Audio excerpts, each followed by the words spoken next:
Ganal, relatos macabros e sinistros. Seja bem-vindo ao desconhecido. Quando me encontraram, eu estava desacordado no meio da estrada.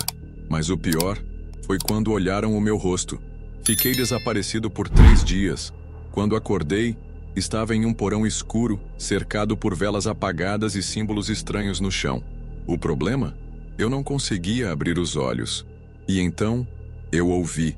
Agora você já viu demais. Se puder, apague as luzes, coloque os fones e tente imaginar como seria acordar sem poder enxergar. Meu nome é Caio, e eu nunca consegui entender completamente o que aconteceu comigo. Era para ser uma noite normal. Eu estava voltando para casa depois do trabalho. A estrada estava deserta e o rádio tocava baixinho. De repente, o motor do carro engasgou e morreu. O silêncio foi cortado por um forte cheiro de queimado. O rádio chiou. Minhas luzes piscaram. E então, tudo ficou escuro. 3 dias depois, me encontraram desacordado no acostamento de uma rodovia deserta. Eu não lembrava de nada. Meu corpo estava sujo de terra, minha pele gelada. Mas o pior, meus olhos pareciam colados. Minha respiração acelerou. Meu coração batia forte. Eu tentei abrir as pálpebras, mas elas não se mexiam. E então, mesmo sem conseguir ver, senti uma presença ao meu lado. E ouvi aquela voz pela primeira vez. Agora você já viu demais. Acordei dentro do hospital. Minha mãe segurava minha mão, chorando baixinho. Meu irmão estava ao lado da cama, olhando para mim de um jeito estranho. Mas eu não conseguia abrir os olhos. Eu os forçava, tentando afastar a escuridão. Mas era como se algo estivesse costurando minha pele. Senti uma mão tocando meu ombro. Fique calmo. A voz era do médico. Precisamos remover os pontos. Pontos? Meu corpo gelou. Ouvi o som de metal contra metal. Uma tesoura cirúrgica. E então, a dor começou. Senti algo sendo cortado na minha pele. Uma queimação fina e aguda. Cada linha removida parecia puxar minha alma junto. Minha respiração ficou pesada. Então, a luz entrou violentamente nos meus olhos. A claridade me cegou por um instante. Meus olhos lacrimejaram e minha visão ficou turva. Mas quando consegui enxergar, vi que algo estava errado. Minha mãe estava chorando. O médico franziu a testa, olhando para mim como se estivesse diante de algo que não deveria existir. O ar no quarto ficou pesado. O que foi? Minha voz saiu fraca. Ninguém respondeu. Até que o médico me entregou um espelho. Minhas mãos tremiam enquanto eu levantava o vidro. E foi aí que eu vi. Minhas pupilas estavam completamente negras. Depois daquele dia, nunca mais fui o mesmo. No começo, achei que era um efeito colateral. Mas então, as vozes começaram. Às vezes, eu via sombras no canto da visão. Outras vezes, objetos refletidos nos espelhos pareciam ligeiramente atrasados. Até que, em uma noite, eu vi. Estava no banheiro, escovando os dentes. Quando levantei a cabeça, meu reflexo não se mexeu ao mesmo tempo que eu. O tempo parou. Meu estômago revirou. O ar ficou pesado. Então, meu reflexo sorriu. Um arrepio subiu pelo meu corpo. E então, eu ouvi a mesma voz daquela noite. Eles tentaram te proteger. Meu coração disparou. Me virei num impulso, suando frio. Mas eu estava sozinho. Voltei o olhar para o espelho. E lá estava a marca. Uma linha fina de costura reaparecendo na minha pálpebra. Faz anos que isso aconteceu. Desde então eu nunca mais fui o mesmo. Mas hoje cedo, algo mudou. Acordei sentindo um incômodo nos olhos. Corri para o espelho, levantei a pele devagar e vi um único ponto de costura, como se alguém tivesse começado a fechar meus olhos de novo. Meu coração disparou. Me afastei, sentindo a respiração travar. Mas então, notei algo ainda pior. No reflexo do espelho, eu ainda estava parado perto da pia, mas eu já tinha dado um passo para trás. Minha visão escureceu por um segundo, e então meu reflexo piscou. Só que eu não pisquei. Meu corpo congelou. O ar ficou pesado. Eu tentei piscar de novo, mas o reflexo continuou me encarando, até que ele abriu a boca devagar, e com a voz mais familiar que já ouvi, ele sussurrou: "Agora você já viu demais."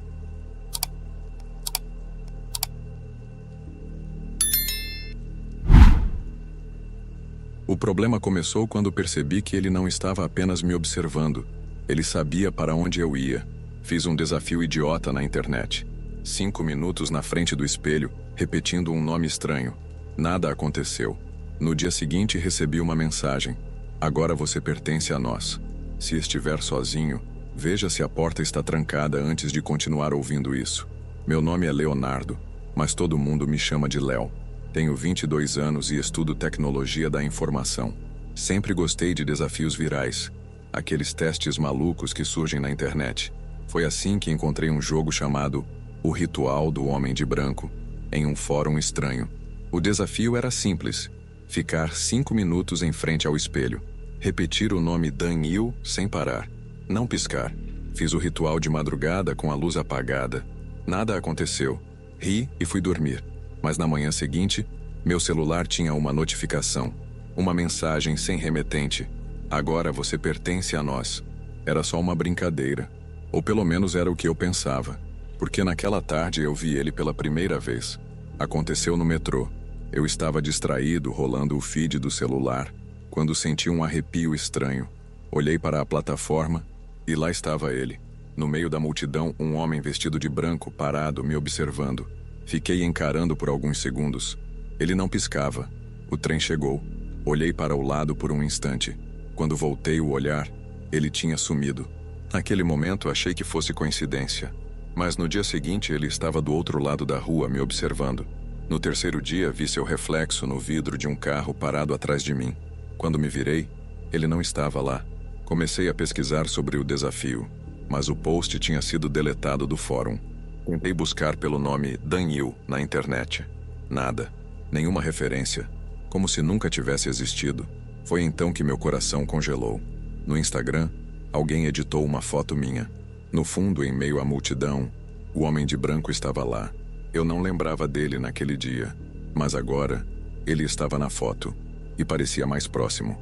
A cada dia, ele se aproximava mais. Não era mais uma visão no metrô. Agora, ele estava na esquina da minha rua, sempre parado, sempre olhando. Naquela noite, quando fechei a porta do quarto, meu celular vibrou. Uma nova mensagem. Se você quer que ele vá embora, precisa terminar o ritual. Meu coração disparou. Eu não queria repetir aquele nome, mas olhei pela janela e vi algo que me fez congelar. Ele estava no meu quintal. Corri para o banheiro e fechei a porta. Acendi a luz, respirei fundo e falei: Daniel. A lâmpada piscou violentamente. Meu corpo inteiro gelou. E então, o interruptor se desligou sozinho. O banheiro ficou completamente escuro. Atrás de mim, uma respiração lenta e profunda. Meu corpo paralisou. Então, a luz voltou, e ele não estava mais lá. No dia seguinte, arrumei minhas coisas e fui embora da cidade. Nunca mais repeti aquele nome. Nunca mais joguei nada na internet.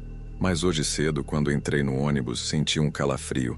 Lá no fundo, no último assento, havia um homem de branco. E desta vez, ele estava sorrindo.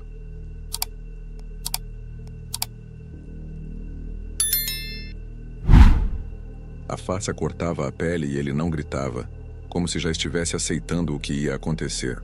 Tudo começou com um vídeo. Um pendrive esquecido em um banco de praça, contendo algo que eu nunca deveria ter visto. E o pior de tudo, eu conhecia a pessoa que estava ali. Se estiver sozinho, apague as luzes, coloque os fones e tente não olhar para trás. Meu nome é Daniel, tenho 24 anos e sou estudante de jornalismo. Sempre fui fascinado por crimes sem solução, mistérios que ninguém consegue explicar. Mas nunca imaginei que acabaria no meio de um. Há um ano, 5 jovens desapareceram na minha cidade, sem pedidos de resgate, sem pistas, apenas sumiram. O tempo passou e as pessoas pararam de falar sobre isso, até que, dias atrás, alguém deixou um pendrive em um banco da praça. Era um único arquivo de vídeo.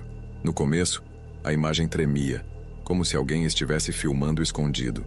O lugar parecia um galpão escuro, iluminado apenas por velas. No centro, uma cadeira. Nela, um dos jovens desaparecidos, Caio, estava amarrado. Figuras encapuzadas murmuravam em volta dele. Então, uma delas levantou uma faca e começou a esfaqueá-lo. E o mais assustador, Caio não gritou. A faca entrou na pele como se já soubesse o caminho. 1, 2, 3 vezes. Mas Caio não se mexia. Seu olhar estava fixo em algo além da câmera. como se soubesse o que estava por vir. O silêncio era insuportável. 13 facadas, sem um único grito. O vídeo cortou abruptamente. Tela preta. Meu coração disparou. Eu conhecia Caio. Não éramos próximos, mas estudamos no mesmo colégio. Ele estava desaparecido há 1 ano. E agora, eu tinha acabado de vê-lo ser esfaqueado até a morte. Mas então veio o pior. Naquela mesma noite, enquanto tentava entender o que havia assistido, recebi uma mensagem anônima. Uma foto. Caio, andando pelas ruas da cidade. Vivo. A informação me destruiu. Se ele estava vivo, como ninguém sabia? Como sobreviveu a tudo aquilo? No dia seguinte, fui atrás dele. Encontrei-o vagando perto da praça. Seu rosto estava pálido, os olhos vazios. Quando me aproximei e chamei seu nome, ele não reagiu. Apenas levantou a camisa. Meu sangue gelou. As cicatrizes estavam lá. Todas as 13 perfurações. Ainda recentes. Mas ele estava de pé, respirando. Caio me encarou por um segundo e abriu a boca. Mas nenhuma palavra saiu. Aquele não era mais o mesmo Caio. Algo nele estava errado. Foi quando entendi. Ele não falava mais. Não porque não queria, mas porque não podia. Naquela noite, eu não consegui dormir. O rosto de Caio, vazio, sem expressão, não saía da minha cabeça. Ele estava vivo, mas não era ele. Quando finalmente cochilei, um barulho me despertou. Algo caiu no chão do meu quarto. Minha respiração travou. Meus olhos correram pelo escuro até encontrar um pendrive, parado no meio do chão. Minhas mãos tremiam quando o conectei ao notebook. O arquivo era curto, poucos segundos. Quando dei play, senti meu estômago afundar. Era um vídeo meu. Eu estava dormindo. A gravação foi feita naquela mesma noite dentro do meu quarto. A câmera tremia levemente, como se alguém estivesse segurando. Perto do fim, a tela escureceu. Mas dessa vez, o áudio não cortou. Um sussurro quase inaudível foi captado. Agora que viu, está marcado. Minha visão ficou turva. O coração martelava contra o peito. A tela do notebook piscou. E por um instante vi uma sombra atrás de mim. Virei-me no reflexo do monitor, mas o quarto estava vazio. No dia seguinte, arrumei minhas coisas e fui embora da cidade. Mudei de nome, de vida. Nunca mais falei sobre aquilo. Nunca mais procurei Caio. Mas hoje cedo, ao abrir a porta do meu novo apartamento, encontrei um pendrive no chão. Dessa vez, o arquivo já estava aberto. E o vídeo começou sozinho.